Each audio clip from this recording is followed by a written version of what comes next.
Okay, so we're in our position, okay?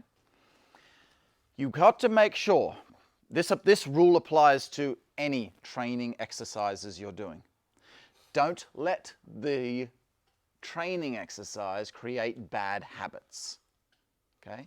So I've told you you're not allowed to move your feet. All right? That's sort of the little game. Now, it's not to say, always remember, it's not to say that you shouldn't move your feet in a fight. There's not really any fighting situation where leaving your feet in the same spot would be a good idea. Even if you're very, very in close and tight, you're still going to move your feet to some degree. You're never going to fight someone with your feet bolted into the ground. You're on the edge of a cliff.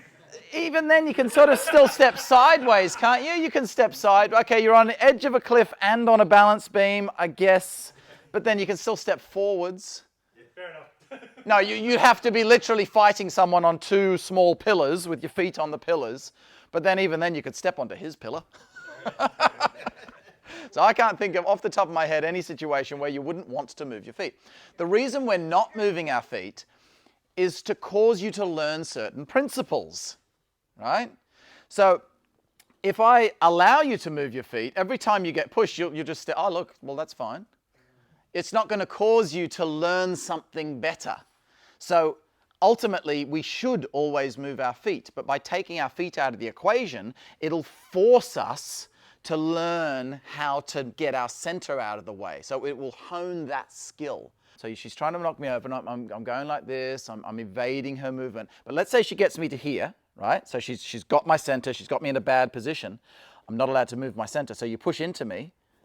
I didn't move my feet, but am I in a good position? You see? So this is where you'll see most schools of push hands doing this kind of stuff, because they're doing the method to get better at the method, to get better at the game. We're not playing a game to get better at playing the game. We're playing the game to get better at fighting. So if we change the rules of the game to allow us to do stupid things that only make us win the game, but not win the fight, we're learning the wrong stuff. We don't want to do either of them, but leaning back is way worse than moving your feet, okay? And same goes for leaning forward. Maybe I get her into a position where I feel like, oh, I've got her center, but then to push her over, I go like this, exactly. You see, I'm putting myself again into a horrible position. So you must maintain a straight spine when we're doing this particular exercise. Straight spine, feet planted, and now try to move around. Okay? If I get properly hold of your wrist, there's probably not, I'm bigger than you, there's not much you're going to be able to do to stop stepping. The point was you should have never let me grab your wrist in the first place. So this was the mistake. The step's not the mistake. If I get your wrist, you should step. You should come and barge in and hit me with your elbow or something. So stepping is not the mistake. It's the fact that you didn't see the grab early enough. Exactly, now I hadn't got the grab, now I can't pull you, you see? I was just doing some pushing with Alex, okay? And when I would get her, right, at whatever point where I'd find her balance and get her a little bit off balance or something, I could see her brain working like, what am I doing wrong? What am I doing wrong? You've got to remember, it's not necessarily you doing actually something wrong. You're doing it with someone of a far higher skill. When I used to do push hands with Dad, it'd be like, just be like a rag doll. Because he was not only far more skilled than me, but he was way bigger than me as well. And size does matter, okay? Anyway, if you're working with someone, I'm going to assume now that Alex is much smaller than me. Actually, come here. Here we go.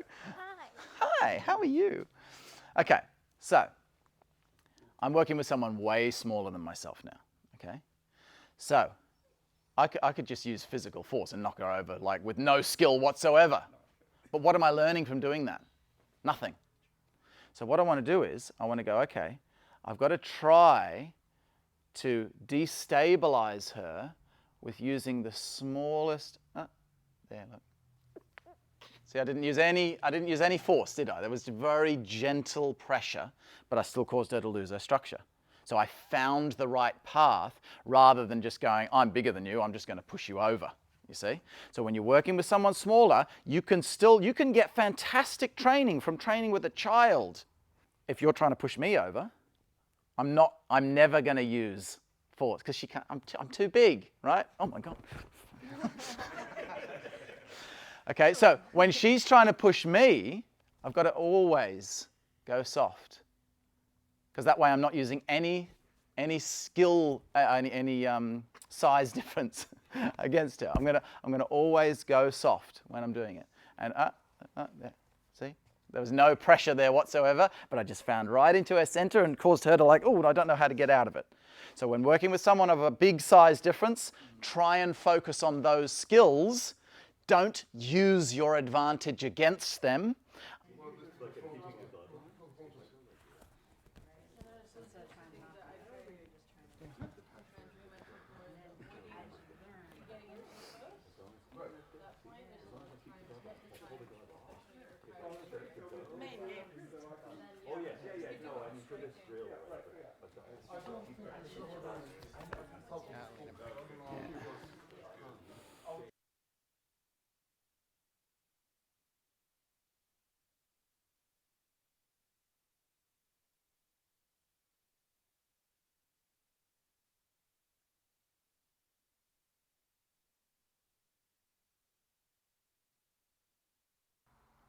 About there, just as he's passing my shoulder, that's where if he's still got weight on me, wham, that's when I'm going to go into a pull and then retaliate with, as he's falling forward, punch him in the throat. That's where I'm going to get him. See, and I can't get him now because you're neutralized. That's why you must neutralize. What we're doing in push hands, and especially in Chi Sao, we'll do more of, you're not defending an attack. You're defending the potential of an attack.